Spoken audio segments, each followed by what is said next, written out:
संगत जी, हमारे अंदर ना कुल 10 द्वार है। आपको मैं सबूत के साथ बताऊंगा। अगर आपको मैंने सबूत बता दिया ना कि ये हमारा 10वां द्वार है, फिर आप खुद सोच में पड़ जाओगे कि हाँ, हमने खुद देखा है। आपने संगत जी, जब आपका जन्म हुआ था ना, तब आपका जो 10वां द्वार था ना, तब आपका 10वां द्वार खुला हुआ था। लेकिन जब आप 1 से 2 साल के हुए, तब आपका जो 10वां द्वार था ना, वो धीरे धीरे करके वो आपका 10वां द्वार बंद हो गया। बंद हुआ कैसे? क्योंकि हमारे जो कर्म है ना, हमारे कर्मों का भार हम पे वो परमात्मा डालना शुरू कर देता है। क्योंकि जब हम छोटे हैं, बिल्कुल जब हम बचपन की अवस्था में हैं, तब तो हमारे कोई कर्म नहीं बनते। क्योंकि हम ना तो चल पाते हैं, ना कुछ अपनी मर्जी का खा सकते हैं, ना ही हम अपनी मर्जी का कोई कर्म कर सकते हैं। क्यों नहीं कर सकते? क्योंकि भाई हम अभी चल फिर नहीं सकते। इसीलिए वो परमात्मा हमारे जो कर्म है ना, हमारे कर्म हमारे ऊपर अभी नहीं डालता, जो कि हमने पिछले जन्म में किए थे। अब सबूत मैं जो आपको बताने वाला हूँ, जितनी भी बाबा जी की संगत है, वो सब ने देखा होगा। मैंने खुद देखा है, आपने भी देखा होगा। अगर नहीं यकीन है तो मैं आपको बताता हूँ आपने क्या करना है। आप सेम वैसे करो। आपको वो 10वां द्वार है ना, वो मिल जाएगा जब बच्चा जन्म लेता है। उसके शरीर के ऊपर जब बच्चा जन्म लेता है ना, तो उसका जो 10वां द्वार है खुला होता है। वो इसीलिए वो रोता है, क्योंकि वो परमात्मा है ना, जो परमात्मा से वो बिछड़ना नहीं चाहता। वो हर टाइम अपनी जो सुरत है वो परमात्मा के साथ ही जुड़े रहने के लिए खुश रहता है। लेकिन जब जन्म होता है दुनिया में, फिर उसकी सुरत है ना, जो परमात्मा के साथ जुड़ी होती है, वो थोड़ी थोड़ी अलग होना शुरू हो जाती है। जब वो अलग होती है, फिर बच्चा रोता है, और कोई रोने का कारण नहीं है। तो सबूत क्या है संगत जी? देखिए, जैसे किसी बच्चे ने जन्म लिया, आपने करना क्या है? कोई आपका रिश्तेदार हो, जो आपकी जान पहचान वाला हो, जिसकी वाइफ प्रेग्नेंट हो, ठीक है, और उनके घर पर जब भी बेबी हो, लड़का हो लड़की हो, कुछ भी हो, ठीक है, आपने क्या करना है? उसको देखने के लिए चले जाना है। जो मैं बातें बता रहा हूँ ना आपको, वो बातें बताएगा नहीं कोई भी। बाबा जी की संगत हो आप, इसीलिए मेरा दिल करता है, क्योंकि आप विश्वास करते हो, तो मैं सबको बताऊं, ताकि सबको नॉलेज आए कि जो हमारे प्यारे बाबा जी कहते हैं ना, वो बिल्कुल सही कहते हैं, हमें ही गलत है। इसीलिए मैं जो बातें हैं ना आपको बताता हूँ, क्योंकि ये अनुभव किए हुए हैं। जो बातें मैं बताता हूँ ना आपको, ये सारे मेरे अनुभव खुद के किए हुए हैं, वही मैं आपको बताता हूँ। अगर कोई सिखाने वाला मिल जाए ना, तो फिर इंसान सीख भी जाता है। लेकिन अगर कोई सिखाने वाला ना मिले, इंसान खुद पे खुद रोज की रोज कुछ ना कुछ करता रहे, फिर वो इतनी जल्दी नहीं कर पाता जो परमात्मा की ओर चढ़ाई होती है। लेकिन अगर कोई सिखाने वाला मिल जाए, फिर वो इंसान है ना, जो कुछ समय लगता है, वो परमात्मा की ओर जुड़ ही जाता है। अभी मेरी कुछ बहनें हैं, कुछ भाई है, जो कि डेली सत्संग सुनते हैं, जो कि पहले सिमरन पर बैठते ही नहीं थे, भजन पर बैठते ही नहीं थे। लेकिन जब से उन्होंने सत्संग सुनना शुरू किया है, अब वो बैठ रहे हैं, और थोड़ी थोड़ी उनकी लाइफ भी चेंज हो रही है। अगर मेरे पे विश्वास नहीं है तो आप खुद जाओ, कमेंट पढ़ लो, आपको पता चल जाएगा। तो अब संगत जी, जैसे ही किसी के घर पर बेबी हो ना, आपने क्या करना है? उसका जो तालू होता है ना, जो तालू होता है, जो हमारा सिर होता है, बिल्कुल ऊपरली हिस्सा होता है, वहाँ पर जब देखोगे ना आप, तो वहाँ पर बच्चे होते हैं ना, जो वहाँ पे ऐसे ना एक छोटा सा आपको जैसे ऐसे होगा कि जैसे यहाँ पर इसके कोई हड्डी नहीं है, टोया है, होल है, ऐसे फील होगा आपको। मैंने ना किसी के घर पर बेबी हुआ, तो मैंने जब उसको पकड़ा, मैंने देखा उसके सर पर, तो मैं तो एकदम से ऐसे सॉफ्ट हो गया। मैंने कहा यार, इसके सर पर क्या हो गया? ये तो अभी जन्म हुआ इसका जो तालू ऊपर है, इसका जो ऊपरली हिस्सा नहीं होता जो हमारे सिर के ऊपर, बिल्कुल ऊपरली हिस्सा, तो वहाँ पर ना ऐसे जब मैं टच करता था ना, तो मेरी थोड़ी सी फिंगर, जैसे होता ना कॉटन होता है, कॉटन को दबाओ अंदर की ओर जाता है ना, ऐसे वो अंदर की ओर जा रहा था। उसका जो सिर था ना बच्चे का, बिल्कुल जो ऊपरली हिस्सा होता है, पुड़पड़ी होती है जो हमारी, जो खोपड़ी होती है, ऊपरली हिस्सा होता है ना, बिल्कुल ऊपरली, जहाँ हम टीका लगाते हैं ना, टीके से ऊपर चले जाओ ऊपर की ओर, जहाँ पर जैसे जो बहनें होती है संदूर लगाती है ना, तो जैसे वो संदूर लगाती है लंबा सा, है ना, जहाँ संदूर ख़त्म होता है उस हिस्से पे ना, तो कॉटन की तरह होता है। बाकी उसकी सारी खोपड़ी है ना जो, वो टाइट होगी, उसकी जो बोन होगी, हड्डी होगी, वो फील होगी आपको कि है हड्डी, ठीक है। लेकिन जो वो वाला हिस्सा है ना, जो पुड़पड़ी बोलते हैं, जो ऊपरली हिस्सा, जो तालू बोलते हैं उसको, है ना, वो वाला हिस्सा उसका कॉटन की तरह होगा, खाली होगा, उसके वहाँ कुछ नहीं होगा। वो है ना जो वहाँ अंदरली, जो हमारा जो अंदरला है ना, जो 10वां द्वार, वो 10वां द्वार हमारा खुला होता है। इसीलिए वो जो पुड़पड़ी होती है ना हमारी ऊपरली, जो हमारा जो तालू है, वो ऐसे होता है कॉटन की तरह। उसको दबाओगे, आपकी जो फिंगर है ना, वो थोड़ी थोड़ी अंदर की ओर भी जाएगी, वहाँ उसकी हड्डी नहीं होगी। तो ये जब बच्चा 1 से 2 साल का होने लगता है ना, तब जब चेक करोगे ना वहाँ पे उसकी खोपड़ी के ऊपर, सिर पर ऊपर, वो वहाँ पे हड्डी बन गई होगी, तब आप चेक करना। 2 साल बाद, 1 साल बाद भी, किसी का 1 साल बाद बन जाती है, किसी की 2 साल बाद, तब उसका 10वां द्वार वो परमात्मा बंद कर देता है। क्यों कर देता है? क्योंकि जो कर्म है ना हमारे, वो कर्मों का हमारा सिलसिला शुरू हो जाता है। अब जैसे कोई बुआ आ गई, मासी आ गई, उनके साथ जो पिछले कर्म थे हमारे, किसी ने हमको गिफ्ट दे दिया, अब वो गिफ्ट किसको मिला? हमको मिला ना, तो वो कर्म बन गया ना हमारा। हमने चाहे नहीं उनको डिमांड करी, लेकिन उन्होंने दिया। समझ आई मेरी बात संगत जी? बुआ आ गई आपको देखने के लिए, बर्थडे आ गया, ठीक है, कोई ना कोई गिफ्ट लेकर आ गई, कोई सोने की चीज़ लेकर आ गई, कोई पैसे दे गई, तो ये आपको दे रही है ना, तो कर्म शुरू हो जाते हैं बनने। फिर वो 10वां द्वार है ना जो परमात्मा पूरी तरह से बंद कर देता है। परमात्मा है ना जो पूरी तरह से वो 10वां द्वार हमारा बंद कर देता है। मैंने आपको जो बात बताई है, बिल्कुल आप चाहे आजमा कर देख लेना। अगर कोई है आपका जानकार जिसके घर पर बेबी हुआ है, जाओ उसको देखने के लिए। उसका जो सिर होगा ना, बिल्कुल ऊपरली हिस्सा होगा जो, वहाँ पर ना बड़े मुलायम से चेक करना, आपको एक थोड़ा सा हिस्सा ऐसा मिलेगा जहाँ कॉटन की तरह होगा, जहाँ आपको हड्डी महसूस नहीं होगी, कॉटन की तरह होगा। ऐसे होगा कि यहाँ सिर्फ स्किन है, इसके अंदर कुछ नहीं है। तो वो हमारा 10वां द्वार होता है, वो परमात्मा खुला रखता है। लेकिन जब कर्म बनने शुरू होते हैं ना, कि बुआ आ गई, मासी आ गई, चाचा आ गया, चाची आ गई, किसी ने दूध पिला दिया, किसी ने शहद दे दिया, किसी ने कुछ गिफ्ट कर दिया, तब बंद हो जाता है। वो बंद होता क्यों है? क्योंकि कर्म है ना जो, कर्म एक अलग चीज़ है, परमात्मा एक अलग चीज़ है। जैसे सुबह उठते ही गाय को रोटी डाल दी, ये अच्छा कर्म बन गया। ये हमारे घर के बाहर गाय आई थी, हमने उसको रोटी डाली, बड़ा प्यारा कर्म बन गया। गाय का पेट भरा, वो परमात्मा खुश हो गया, वो जी आपका बहुत बहुत ही बढ़िया कर्म बन गया।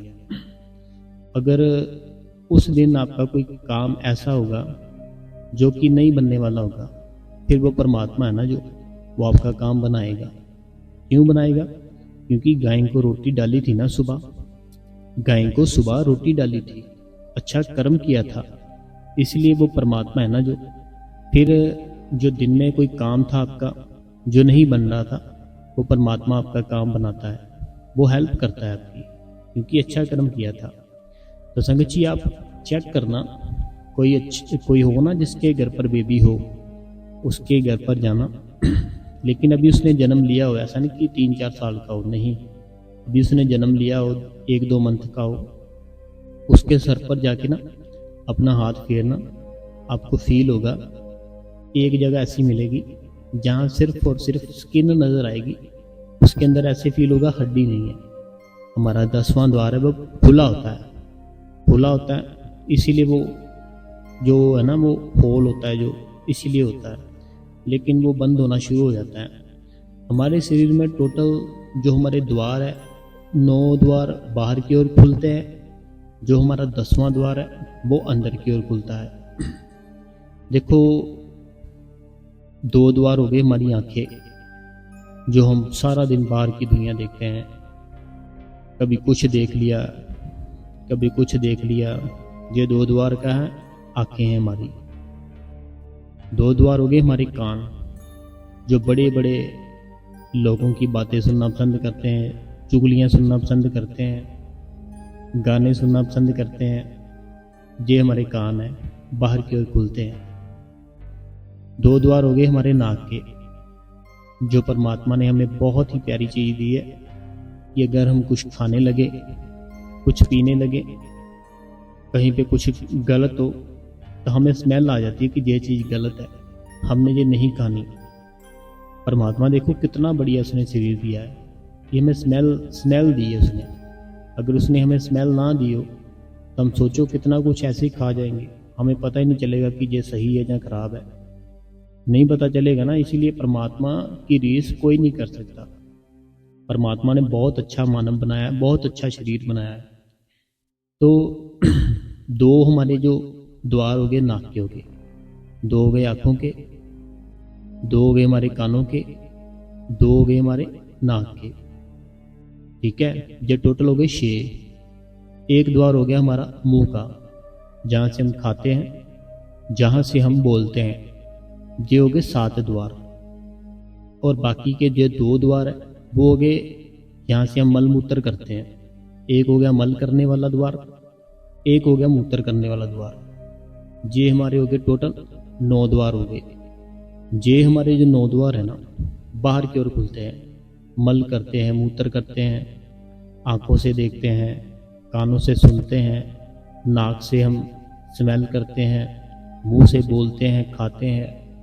ये सारे के सारे जितने 9 द्वार है ना बाहर की ओर खुलते हैं, और इनका हमें कोई भी ऐसे नहीं है कि हमें कुछ ना कुछ फायदा हो रहा है या नहीं। लेकिन एक 10वां द्वार है ना जो, वो अगर हमारा खुल जाए तो हमारा जीवन है ना जो, हमारा जीवन ही बदल जाएगा। लेकिन 10वां द्वार खुलता कैसे है? वो खुलता है अगर आपको बहुत ही अच्छा सच्चा गुरु मिल जाए, जैसे कि हमारे बाबा जी है। गुरु ऐसे नहीं मिलता, गुरु मिलता है अपने पिछले कर्मों के कारण। अगर पिछले कर्म ऐसे है ना कि बड़े ही अच्छे हैं, फिर आपको गुरु बड़ी जल्दी मिलेगा, बड़ी जल्दी आपको अंदर से तरक्की देगा, और बड़ी ही जल्दी आपको शब्द धुन, अंदर से जो प्रकाश दिखता है वो सारा कुछ बड़ी जल्दी आपको सारा कुछ कराएगा। क्यों कराएगा? क्योंकि पिछले जन्म में हम बहुत अच्छे इंसान थे, हमारे कर्म बड़े अच्छे थे। अब होता क्या है जी संगत जी, हमारा ना कोई एक कर्म रह जाता है भुगतने वाला। हमने किसी के साथ, हमने सारे कर्म अच्छे कर लिए, अब हुआ क्या कि एक कर्म ऐसा जो हमने गलत कर लिया, वो गलत कर्म करने के कर तो लिया हमने, फिर वो भुगतने के लिए हमें फिर से अगला जन्म वो हमारा गुरु देता है कि तूने वो किया था, भुगत। अब वो गलत कर्म तो हमारा भुगत जाता है, फिर बाकी बचते हैं हमारे सारे के सारे अच्छे कर्म। तो जब हमारे कर्म ही अच्छे होंगे फिर तो हमारा परमात्मा हमें नजर आएगा ही अंदर से। उन लोगों को बड़ी ही जल्दी अंदर से अपने सतगुरु के दर्शन होते हैं, प्रकाश, शब्द धुन, बाबा जी के दर्शन और सचखंड के दर्शन। बाबा जी के दर्शन एक अलग चीज है, सचखंड के दर्शन एक अलग चीज है। ये 2 चीजें हैं। जैसे अभी मान लो आपने दिल्ली से चंडीगढ़ जाना है, दिल्ली से चंडीगढ़ जाना है। अब जो आपका ड्राइवर है, वो जो ड्राइवर है आपको लेकर जा रहा है, वो लेकर जा रहा है चंडीगढ़। वो कैसे लेकर जा रहा है? क्योंकि उसको रास्ता पता है। अगर वो चाहे आपको गलत रास्ते पर भी लेकर जा सकता है, वो चाहे आपको बीच रास्ते में भी छोड़ सकता है, वो चाहे आपके साथ कुछ भी कर सकता है। लेकिन अगर आपने उसकी पेमेंट पे जो उसके साथ जो हम आपने किया था, इतनी पेमेंट करेंगे, ये करेंगे, फिर वो आपको पूरे टाइम पे पहुँचाएगा, खुशी खुशी पहुँचाएगा, सारा कुछ करेगा। ऐसे ही अगर हम भजन करें ना डेली की डेली, सिमरन करें डेली की डेली, क्योंकि हमने जब नामदान लिया था ना, तो हमने प्रॉमिस किया था वहाँ पे। तब तो हम बड़ा, जो मेरे भाई थे, कुर्ता होता है ना, कुर्ता पजामा डाला होता है, कुर्ते का ऐसे पल्लू पकड़ के ऐसे करते हैं उनके गाड़ी। जब डर लगता है ना कि पता नहीं पर्ची मिलनी है नहीं मिलनी, अपना कुर्ता पकड़ते हैं, आगे कर देते मेरी झोली में डाल दो। वो मना भी करते ऐसे मत करो।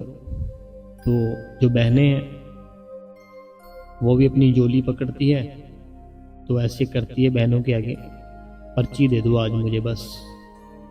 तब पता नहीं मैं क्या होता है, तब हमारे अंदर बड़ी तड़फ होती है, तब हमारे अंदर बड़ा प्रेम होता है। पता नहीं प्रेम था का या सिर्फ एक लालच ही था पर्ची लेने का, ये मुझे आज तक समझ नहीं आया कि क्या वो प्रेम था जो हम आपसे जोली करके बैठे थे, आंखों में आंसू थे, हमें डर था पर्ची मिलेगी नहीं मिलेगी, या लालच था? क्या था वो? लालच था कि हमें एक बार नाम मिल जाए, पता चल जाए, ये अक्षर देते हैं, या फिर प्रेम था? क्या था वो? तो अगर तो प्रेम था फिर तो भाई हमें 2.5 घंटे बैठना चाहिए। अगर लालच था फिर 2.5 घंटे की बैठना है। 5 मिनट बैठो, 10 मिनट बैठो, आपकी मर्जी है, जितना चिर मर्जी बैठो। तो संगत जी, हमें अपना जो 10वां द्वार है ना, वो हमें जल्द से जल्द खोलना चाहिए। अगर 10वां द्वार नहीं ना खोलेंगे, हमारी जब लास्ट टाइम आएगा, जब हमारा लास्ट टाइम आएगा, फिर हमारे जो 9 द्वार है ना, मलमूत्र का द्वार हो गया, आंखों का द्वार हो गया, कानों का द्वार हो गया, इनमें से किसी भी द्वार से हमारी आत्मा निकलेगी। जो हमारे 9 द्वार है ना, हमारा जब टाइम आएगा तो फिर हमारी आत्मा इन्हीं में से किसी एक द्वार से निकलेगी।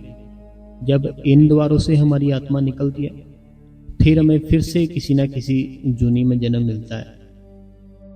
अगर हमारी 10वें द्वार से आत्मा निकलती है, फिर हमें जन्म नहीं मिलता। ये बात आपको कभी किसी ने नहीं बताई होगी, जो मैं आपको बता रहा हूँ। अगर हमारा जब लास्ट टाइम आता है ना, तो जहाँ तो हमारी जो आत्मा है हमारे मलमूत्र से द्वार से निकलेगी, लेकिन अगर हमने उस परमात्मा को जान लिया है, अपने अंदर प्रकाश को देख लिया है, शब्द धुन सुनना शुरू कर दिया है, फिर आपकी आत्मा आपके 10वें द्वार से निकलती है।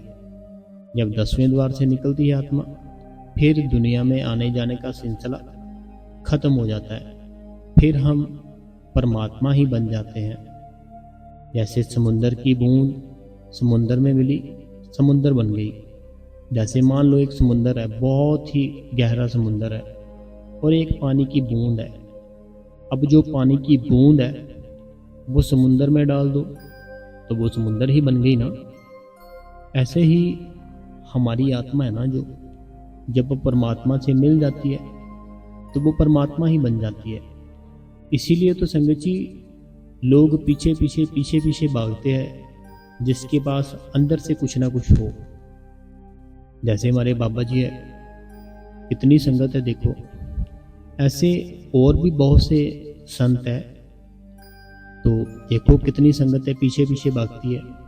क्यों भागती है? क्योंकि उनकी एनर्जी होती है ना, जो उनके अंदर जो आत्मा है वो परमात्मा के साथ जुड़ चुकी है। तो हम परमात्मा के पीछे पीछे भागते हैं, वो परमात्मा हमें अपनी ओर खींचता है। देखो बाबा जी जब सामने आते हैं, पहले तो हम जो पास वाला हमारा जो साथ भाई गया होता है सत्संग में, लेकर जाते हैं किसी न किसी को साथ में। पहले तो हम उसके साथ बातें कर रहे होते हैं, हंस हंस के बातें करते हैं। जैसे ही बाबा जी आते हैं, हमारी हंसी हंसी सारा कुछ खत्म, आंखों में पानी और रोना आता है। तो वो क्यों आता है? क्योंकि हमारी आत्मा उस तरफ खींचती है। हमारी आत्मा है ना जो, उसकी तरफ खींची चली जाती है, इसीलिए हमारी आंखों से पानी आता है। और कोई कारण नहीं है। वो जुड़ना चाहती है परमात्मा के साथ। हमारे अंदर तो अभी आत्मा ही है, हमने उसको परमात्मा के साथ नहीं जोड़ा, क्योंकि हम 2.5 घंटे सिमरन भजन नहीं करते। इसीलिए वो परमात्मा है ना जो, जब हमारे सामने आता है, हमारी आत्मा हमारे से निकल के उस परमात्मा के साथ जुड़ना चाहती है। फिर वो रोती है, बिलकती है, वो इसीलिए हम रोते हैं। शुक्र है, शुक्र है, शुक्र है बाबा जी, शुक्र है। तो संगत जी आप भी भजन करो, सिमरन करो, अपनी लाइफ है जो बेहतर बनाओ, अच्छी बनाओ। बहुत कुछ देगा, बहुत कुछ देगा वो गुरु, बहुत कुछ देता है। तो संगत जी चलिए, सत्संग है ना जो, थोड़ा सा हम यही ख़त्म करते हैं। अब हम संगत के सवाल जवाब पढ़ लेते हैं, क्योंकि सवाल जवाब बड़े ज़रूरी होते हैं। अगर हम नहीं पढ़ेंगे तो जो संगत है बाबा जी की, फिर वो गलतियां करती रहेगी। तो स्टार्टिंग करते हैं हम संगत जी। सबसे जो पहला सवाल है, जो मेरी एक बहन है, जो मेरी बहन कहती है कि कुछ दिनों से ना, जो पहले तो 1.5-2 घंटे बैठ लेते थे सिमरन और भजन पर, लेकिन अब 1 घंटा 15 मिनट ही बैठ पा रहे हैं। कोशिश करते हैं पूरी, लेकिन बैठा नहीं जा रहा। कारण पता क्या होता है? हम किसी चीज को चाहते हैं ना, जब वो चीज हमें जब नहीं मिलती, हमारा उस चीज से प्यार कम हो जाता है। जैसे हम किसी चीज को चाहते हैं, अगर वो हमें नहीं मिलती, हमारा प्यार कम हो जाता है।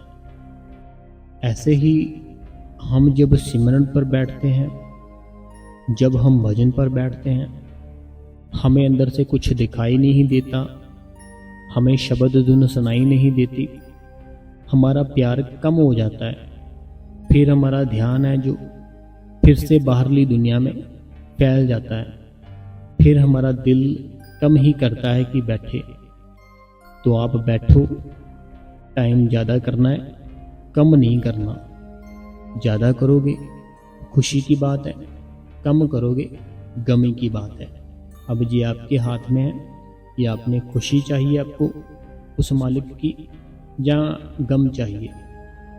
अगला जो सवाल है, ये कहते हैं राधा स्वामी बाबा जी, राधा स्वामी हजूर जी। तो ये कहते हैं कि जंगूर की आवाज़ होती है जो, आप इसको पंजाबी में बताएं कि वो क्या होती है। ये कहते हैं हमें कि जो जंगूर की आवाज़ बताई आपने, ये आवाज़ कैसी होती है, आप हमें पंजाबी में बताएं। तो देखिए, चलो मैं पंजाबी विच दसदा तुहानूं। जिवें साडे घर दे कोल बिल्कुल खाली प्लाट हुंदे आ ना, घर दे कोल साडे बिल्कुल ही खाली प्लाट हुंदे आ, अंधेरा, बहुत ही अंधेरा हुंदा है। ਉਹਦੇ अंदर ना एक आवाज़ आती जानवर की, जिन्हों जंगूर कहते हैं। तुसी सर्च करके देख लियो, तुहानूं मिल जाएगा। खाली प्लाट, बिल्कुल अंधेरा, बिल्कुल नेरा, एकदम नेर घुप हुंदा ना, उदों आवाज़ आती है। तो शायद उन्होंने पंजाबी टिड्डी भी कहते हैं कि टिड्डियां की आवाज़ आ रही है। शायद मेरे ख्याल नाल इदां ही कहते, पंजाबी च टिड्डी कहते उन्होंने शायद। बाकी तुसी सर्च करके देख लेना, एक बारी सर्च करोगे ना, लिखना कि जंगूर की आवाज़ कैसी होती है, तो ऐसे आपको फिर मिल जाएगा। ठीक है। अगला जो सवाल है, ये कहते हैं कि जो जंगूर की आवाज़ होती है। तो सबसे पहले तो इन्होंने लिखा राधा स्वामी वीर जी सबसे पहले जैसे सन्नाटे की आवाज़ आती है, फिर जंगूर की आवाज़ आती है। तो बताए कि कैसी आवाज़ आती है, क्या प्रकाश के साथ में दिखाई देती है। देखिए, जैसे आप भजन पर बैठते हो ना, सबसे पहले एक आवाज़ आएगी, जैसे सन्नाटा होता है ना, हल्की हल्की हवा चल रही है, बिल्कुल हल्की हल्की सन्नाटा। फिर वो आवाज़ जंगूर की आवाज़ आएगी। जंगूर की आवाज़ आने के बाद हल्का सा कोई साउंड आएगा जो आपने पहले इस दुनिया में नहीं सुना होगा कभी भी, ऐसा साउंड आएगा। उसके बाद जैसे शंख बजता है ना मंदिरों में, ऐसे आवाज़ आएगी बड़ी ही तेज। वो तेज आवाज़ आने के बाद धीरे धीरे धीरे धीरे धीरे धीरे कम होती जाएगी। फिर जैसे मंदिर में सबसे बड़ी घंटी होती है ना, घंटा होता है जो, उसको हम बजाते हैं घंटी को, फिर ऐसी आवाज़ आएगी। ये सारी आवाज़ें आएंगी। फिर प्रकाश नज़र आएगा। वो जब प्रकाश नज़र आएगा ना, तो बाबा जी का स्वरूप है जो, वो आपको आपके भीतर नज़र आएगा। एक भंवर गुफा आती है, जब वो गुफा हम पार कर लेते हैं ना, फिर वो परमात्मा हमारे बाबा जी हमारा साथ देते हैं, क्योंकि आगे का रास्ता है ना जो, वो हम नहीं कर पाएंगे, वो हमारे गुरु ही कर पाते हैं, और वो हमको साथ लेकर जाते हैं। फिर हमको सारा कुछ ही बाबा जी के ऊपर सौंप देना है। वो फिर एक स्टेप, दूसरा स्टेप, तीसरा स्टेप, चौथा स्टेप, पांचवा स्टेप, जैसे मैं 5 नाम दिए थे ना, ये स्टेप होते हैं कि एक नाम, एक पौड़ी कर लिया अपने पार, फिर दूसरी पौड़ी, फिर तीसरी, फिर चौथी, फिर 5वीं पौड़ी में सचखंड है। वहाँ तक कोई कोई आता है। तो हमें, जैसे मैंने बताया आपको, ऐसी आवाज़ें आएंगी, तो आपको प्यार उसके साथ ना, प्यार करना है आपको परमात्मा के साथ। फिर वो भी आपके साथ प्यार करेगा, आपको सब कुछ दिखाएगा। अपनी जितनी इच्छाएं हैं ना अपने दुनिया की, ये सारी ख़त्म करो कि मुझे गाड़ी चाहिए, बंगला चाहिए, ये चाहिए, वो चाहिए। जब सारी इच्छाएं ख़त्म कर लोगे ना, फिर वो परमात्मा सच में आपको अंदर से दर्शन देगा, सारा कुछ दिखाएगा। अगला जो सवाल है, कहते हैं राधा स्वामी जी, जय ग्वालियर से है। वीर जी, आपका सत्संग बहुत अच्छा होता है, आपके सत्संग डेली सुनती हूँ, ऐसा लगता है जीवन में काफ़ी चेंज आने लग गया है। वीर जी, आपका शुक्रिया। बाबा जी आप पर एंड सारी संगत पर दया करें। राधा स्वामी जी, राधा स्वामी बहन, ये ग्वालियर से थे। अगला जो कमेंट है, ये कहते हैं, वीर जी आज का सत्संग बहुत ही अच्छा लगा। वीर जी आपका बहुत बहुत थैंक्स। वीर जी आप, हम बहुत शांत रहने की कोशिश करते हैं, भजन सिमरन पर भी बैठते हैं तो हम पूरी बताने की, तो शांत रहो, अपने आप को मौन कर लो, तो देखो फिर बहुत सी चीज़ें ऐसी हैं जो आपको खुद महसूस होगी कि पहले से ठीक हो रही है। कम बोलना शुरू करो, कम सुनना शुरू करो, लोगों से मिलना वर्तना कम करके अकेले रहना शुरू करो, सिमरन भजन करना शुरू करो, बड़ा कुछ चेंज होगा। अगला जो कमेंट है, कहते हैं, वीर जी राधा स्वामी जी, ये सहारनपुर से हैं। तो ये कहते हैं कि मैंने 2024 में नामदान लिया है। तो मैंने लिया है, स्टार्टिंग में सिमरन ठीक ठाक चलने लग गया था, बाद में पता नहीं क्या हो गया, 10-20 मिनट से ज़्यादा बैठा ही नहीं जाता और मैं इधर उधर भागने लगता। तो वीर जी मुझे ये कहते हैं कि ये सहारनपुर से हैं।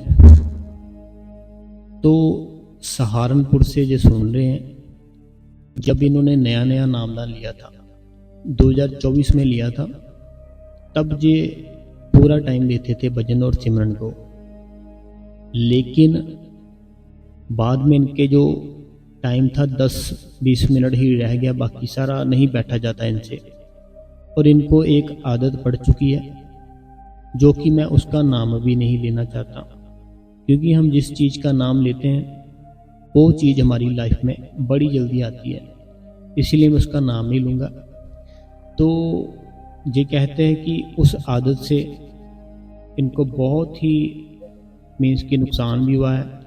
तो देखो, सिंपल सी चीज़ है, सिंपल सी, बहुत ही सिंपल है।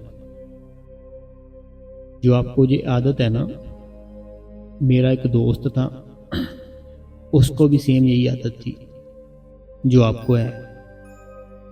तो उसने मेरे को ऐसे बताया, भाई मेरे को ना ये आदत है, बताओ मैं क्या करूं। तो मैंने उसको बोला, देखो कोई भी आदत है ना, अच्छी है बुरी है, वो आदत हम ही करते हैं, कोई दूसरा आदमी नहीं करता। तो हमें ही छोड़नी है। तो करना क्या है, उसको एकदम से ही छोड़ो। ऐसे मत करो कि आज थोड़ा सा ये काम कर लेता हूँ, आज थोड़ा कम कर लेता हूँ, नहीं, उसको एकदम से छोड़ दो और सिमरन करते रहो। जब भी दिल करे कि ये करूं, सिमरन करते रहो, अपने आप ही आदत छूट जाएगी। अगर फिर भी नहीं छूटती, फिर घर के पास अगर कोई सेंटर है, सेवा पे जाओ, सेवा करो, देखना वो मालिक अपने आप ही आपकी वो आदत ख़त्म कर देगा। अगला जो सवाल है, कहते हैं कि मैं ये दिल्ली से है, आज की साखी बहुत अच्छी लगी, सुन के आंखों में आंसू आ जाएंगे, थैंक्स जी। तो अगला जो कमेंट है, राधा स्वामी बाबा जी, राधा स्वामी हुजूर जी, सत्संग डेली किया करो, जब आप नहीं करते हो सत्संग हम बहुत ही मिस करते हैं, फिर आपकी फ़िक्र होती है कि आप ठीक हो। बाबा जी सबको हमेशा खुश रखें। सत्संग हम डेली ही डालते हैं, कभी कभी होता है बिजी हो जाते हैं। अगला जो सवाल है, कहते हैं कि ये पूजा आहूजा जी है जयपुर से, राधा स्वामी जी, राधा स्वामी जी, ये पूजा आहूजा जी है, तो ये राधा स्वामी कहते हैं। अगला जो कमेंट है, कहते हैं राधा स्वामी बाबा जी, राधा स्वामी हुजूर जी, विज जी मैं भी देखना है बाबा जी का चमत्कार जम्मू में। ये कहते हैं कि मैंने भी ना बाबा जी का एक चमत्कार देखा था। तो ये जम्मू में सेंटर की बात है कि बाबा जी अपना सत्संग फरमा रहे थे, तभी कुछ स्पार्क हुआ, सारा कुछ बंद हो गया। फिर जहाँ स्पार्क हो रहा था ना, उस साइड बाबा जी ने देखा, वो स्पार्क था जो अपने आप बंद हो गया और वो सारा कुछ ठीक हो गया। बाद में फिर सत्संग के बाद जो सेवादार थे उन्होंने वहाँ का सारा कुछ ठीक किया। तो ये जम्मू सेंटर की बात है। अगला जो सवाल है, ये कहते हैं राधा स्वामी बाबा जी, राधा स्वामी हुजूर जी, ये कहते हैं कि हम मुस्लिम फैमिली से हैं, तो मेरा बेटा मुझे डेरे नहीं जाने देता। देखो उसको समझाओ कि वहाँ पर सारे आते हैं, हिंदू, सिख, ईसाई, मुस्लिम, सब आते हैं। तो हमें प्यार फैलाना है, नफरत नहीं। तो उसको समझाओगे समझेगा। उसको सत्संग सुनाओ कभी बाबा जी का, या फिर बाबा जी के दर्शन कराओ। एक बार दर्शन कर लेगा, फिर वो खुद जाना शुरू हो जाएगा। अगला जो कमेंट है, ये कहते हैं कि वीर जी एक इंसान के लिए उसकी सेल्फ रिस्पेक्ट जरूरी होनी चाहिए, या उसका परिवार, या परिवार के लिए सही गलत सब कुछ सहन करना चाहिए। देखो हमारी जो सेल्फ रिस्पेक्ट है ना, एक तो सेल्फ रिस्पेक्ट ऐसी हो गई कि हम बाहर कहीं गली में हैं, कहीं भी मार्केट में हैं, वो हमारे से बदतमीजी कर रहा है, ठीक है। एक तो वो हो गई सेल्फ रिस्पेक्ट कि हम उसको जवाब दे ना दे। एक होगी हमारे घर पर कि हमें कुछ बुरा बोल रहे हैं, कुछ गलत बोल रहे हैं। तो जो घर की बात है ना, वो हमें मैनेज करनी है, हमें डिसिप्लिन में रहना है, मैनेज करना है सारा कुछ कि ये यहाँ पर तुम ठीक हो, यहाँ पर मैं ठीक हूँ, जहाँ तुम गलत हो, जहाँ मैं गलत हूँ। समझे मेरी बात? जैसे घर पर होती है ना हमारे, कोई भी बात होती है, हमें उनको समझाना है जिनके साथ होती है कि देख भाई, जहाँ पे तू गलत है मैं सही हूँ, और जहाँ तू सही है यहाँ मैं गलत हूँ। तो ऐसे अपनी प्रॉब्लम है ना उसको सोल्व करना चाहिए। रही बाहर की बात, तो बाहर बाबा जी ने अपने सत्संगों में बहुत बार फरमाया है कि अगर कोई हमें गालियाँ दे, तो अगर हमने भी उसको पलट के गालियाँ देनी शुरू कर दी, फिर उसमें और हम में कोई फ़र्क नहीं है। लेकिन अगर उसने गालियाँ दी, हम वहाँ से चल दिए कि भाई बोलता रह तू जो तेरा दिल करता है, तो ये बड़ी अच्छी बात होगी। तो बाहर हमें कोई रिएक्ट नहीं करना, तो घर पर है जो मसला उसको बैठ के सॉल्व करना है। अगला कमेंट है, कहते हैं राधा स्वामी बाबा जी, राधा स्वामी हजूर जी, वे जी फरीदाबाद से है ये। तो जो कहते हैं कि आपने जो साखी सुनाई है ना, ये बिल्कुल सही है, इन्होंने अपनी मदर से सुनी थी। अगला जो कमेंट है ये अनीता देवी जी का है, कहते हैं राधा स्वामी जी बहुत ही अच्छी साखी सुनाई आपने। तो सच में मुझे रोना ही आ गया भाई जी। एक दीदी मैसेज कर रहे थे, वो दीदी का जो मैसेज था ना कि आप जैसे सवाल डालते हो, तो वो मेरे से कुछ मिस्टेक हो गई पढ़ने में। उन्होंने ऐसा लिखा था कि आप ना एक पूरा सत्संग डाला करो। जैसे होता क्या है कि मैं 20-30 मिनट सत्संग करता हूँ, बाद में सवाल जवाब पढ़ता हूँ, है ना। तो मेरे से पढ़ने में कोई मिस्टेक हो गई। उन्होंने ऐसा नहीं लिखा था कि सवाल जवाब ना डाला करो। उनका कहने का मतलब ये था कि पूरा एक ना मेडिटेशन के ऊपर सत्संग डालो कि हम कैसे बैठे, क्या करें। तो उनका ये था। बाकी जैसे आपने लिखा कि हम जब सुनते हैं सवाल जवाब तभी हमें पता चलता है, ऐसे नहीं ऐसे करना है, तो ये हमारी मिस्टेक थी, उन्होंने शायद ऐसे नहीं लिखा। अगला जो कमेंट है ये कहते हैं राधा स्वामी बाबा जी, राधा स्वामी हजूर जी, वीर जी बहुत ही अच्छी साखी सुनाई। सच में हमारे सतगुरु की महिमा शब्दों में बयान नहीं कर सकते। गुरु है ना जो, वो एक अलग चीज़ है सारी दुनिया से। हमें उसके लिए सेवा पे जाना चाहिए, उसके लिए सिमरन करना चाहिए, उसके लिए भजन करना चाहिए और उसके दर्शन भी करना चाहिए। अगला जो कमेंट है ये पूजा मेहता जी है, राधा स्वामी जी, ये दिल्ली से है, राधा स्वामी पूजा जी। अगला जो कमेंट है ये आज उन्हीं का कमेंट है जो अनीता देवी जी ने अभी किया ना कमेंट, तो मेरे से मिस्टेक हो गई थी, तो उनका मैं कमेंट पढ़ता हूँ अब। ये कहते हैं राधा स्वामी बाबा जी, राधा स्वामी हजूर जी, राधा स्वामी भैया जी मैंने कल आपको कमेंट डाला था, ठीक से समझ नहीं पाए भैया जी। हमने लिखा था कमेंट तो आप रोज पढ़ते भी हो, रोज सुनते भी हैं, बहुत अच्छा लगता है, मेरे सवालों का जवाब भी मिल जाते हैं। तो भैया जी सिर्फ एक पूरा सत्संग मेडिटेशन के ऊपर करना, ताकि हम सिमरन पर बैठ सकें और सत्संग ज्ञान से। तो ये हरियाणा से सुनीता रानी जी है। तो ये मेरी मिस्टेक थी, कल मेरे से जल्दी में नहीं बढ़ा गया। इनका ये कहना है कि हम सवाल जवाब भी सुनते हैं, तो आप सवाल जवाब भी पढ़ते हो, सत्संग भी करते हो, लेकिन एक कंप्लीट पूरा मेडिटेशन का सत्संग डालो जो कि मेडिटेशन का ही हो, ताकि हम उसको आराम से बैठ के सुन पाए। तो हम ज़रूर करेंगे। बाकी हम माफ़ी चाहते हैं, मेरे से मिस्टेक हो गई। अगला जो कमेंट है कहते हैं बाबा जी को बोलो मेरी बहू वापस कर दो, चमत्कार कर दो, मैं पागल हो जाऊंगी रो रो कर, प्लीज़। तो आप पूरा कमेंट करना कि क्या हुआ आपकी बहू को, वो कहाँ है, तो पूरी बात बताओगे, फिर कुछ समझ आएगी। तो आप कल कमेंट करना कि क्या हुआ आपकी बहू को और कहाँ है वो। अगला जो कमेंट है, कहते हैं राधा स्वामी जी, मैं शिमला से हूँ, मैं आपका सत्संग रोज़ सुनती हूँ, अच्छा लगता है सुनकर, रोज़ सत्संग डाला करो, नहीं डालते हो तो अच्छा नहीं लगता। राधा स्वामी जी, तो ये शिमला से थे, तो हम माफ़ी चाहते हैं, कई बार बिज़ी होते हैं और कोई कारण नहीं है।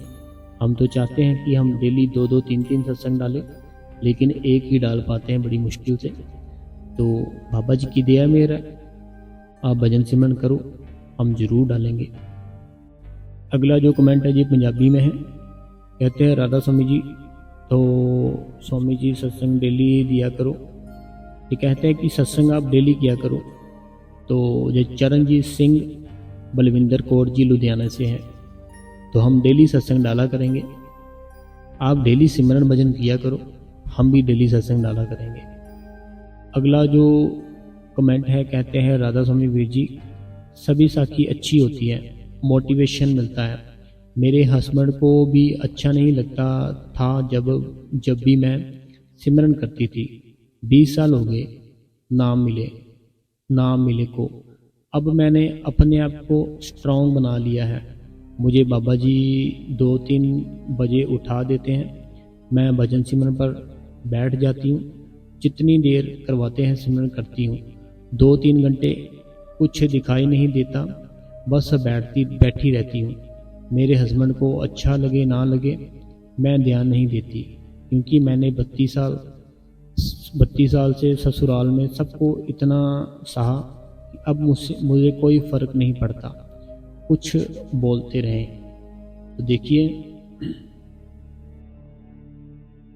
कोई बात नहीं, अगर कुछ दिखाई नहीं ना देता, अगर आपके हस्बैंड भी, देखो ये आपने अपने लिए करना है, ये किसी और के लिए नहीं है।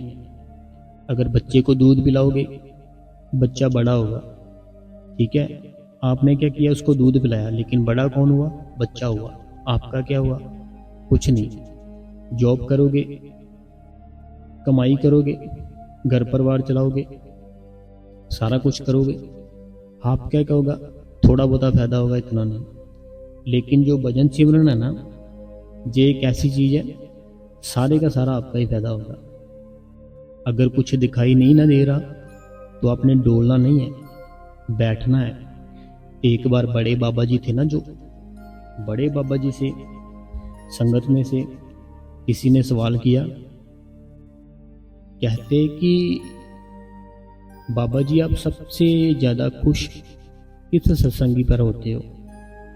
तो बाबा जी ने तब फरमाया था, बाबा जी कहते, जिसको कुछ दिखाई ना देता हो, कुछ सुनाई ना देता हो, लेकिन फिर भी वो 2 घंटे सिमरन पर बैठता हो, आधा घंटा भजन पर बैठता हो, उस पर सतगुरु उसका बहुत खुश होता है, बहुत उसके ऊपर दया मेहर करता है, बहुत दयाल होता है, लेकिन उस इंसान को पता ही नहीं चलता। बाबा जी कहते हैं, एक तो वो इंसान है जिसको अंदर से दिखाई भी देता है, शब्द धुन भी सुनती है, वो तो 2.5 घंटे क्या 10 घंटे भी बैठ लेगा, क्योंकि उसको कुछ ना कुछ अंदर से सुन रहा है, मज़ा आ रहा है, दिखाई दे रहा है, कुछ ना कुछ देख रहा है। लेकिन जिसको अभी तक कुछ सुनाई ही नहीं दे रहा, कुछ दिखाई ही नहीं दे रहा, वो फिर भी अपने गुरु की पालना पूरी कर रहा है, अपने गुरु का हुक्म पूरा कर रहा है। तो इसीलिए जिसको कुछ दिखाई नहीं देता, सुनाई नहीं देता, तो बाबा जी कहते हैं उसका गुरु बड़ी दया मेहर करता है, उसके रुके काम बनते हैं, बड़ा कुछ होता है, उसको पता नहीं चलता। लेकिन तो आप टेंशन मत लो अपने हस्बैंड की, फैमिली की, सारा कुछ कर्मों के ऊपर डिपेंड है, जिसके जैसे कर्म है वो वैसे ही भोगेगा। तो आप अपना भजन सिमरन करो, आनंद से अपना जीवन जियो। अगला जो सवाल है, राधा स्वामी वीर जी, मुझे आपका सत्संग सुनते हुए थोड़े दिन ही हुए हैं, मुझे आपके सत्संग का इंतज़ार लगा रहता है, मेरा क्वेश्चन, जब भी भजन सिमरन में बैठती हूँ तब मुझे कभी कभी बैठे बैठे नींद आ जाती है। मुझे सपने में भी देखो पता क्या बात है, ये हिमाचल प्रदेश से हैं, तो हिमाचल से हैं ये। जब भी हम कोई मूवी देखते हैं, खाना खाते हैं, तब नहीं हमें नींद आती कभी भी। चाहे हम रात को 2-3 बजे भी मूवी देखें ना, नींद नहीं आएगी। लेकिन अगर हम दिन में बैठे, रात में बैठे भजन सिमरन पर, उसी टाइम नींद आती है। नींद आने का कारण क्या होता है कि मन को सुख मिलता है, मन को शांति मिलती है, तभी नींद आती है, ऐसे नींद नहीं आती।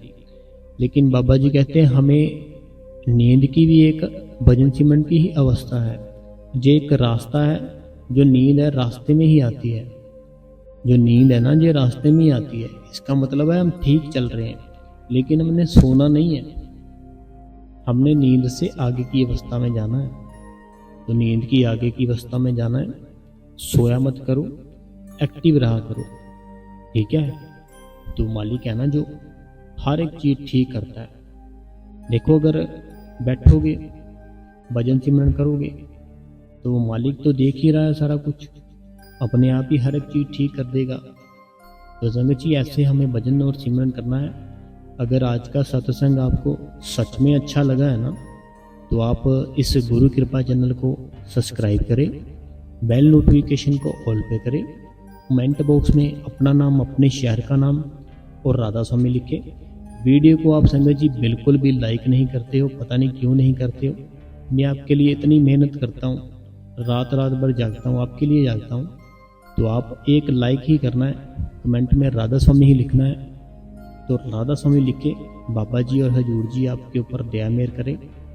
और इस चैनल को बाबा जी की सारी संगत में, अपनी फैमिली में जितने भी ग्रुप है, सेंटर में ग्रुप है, सब में शेयर कर दें, ताकि हर कोई सत्संग सुने, किसी ना किसी का भला हो। ठीक है संगत जी। तो अब हम एक बार कमेंट में लिखेंगे राधा स्वामी जी। बाबा जी आपको और आपकी फैमिली को सबको खुश रखे। राधा स्वामी जी।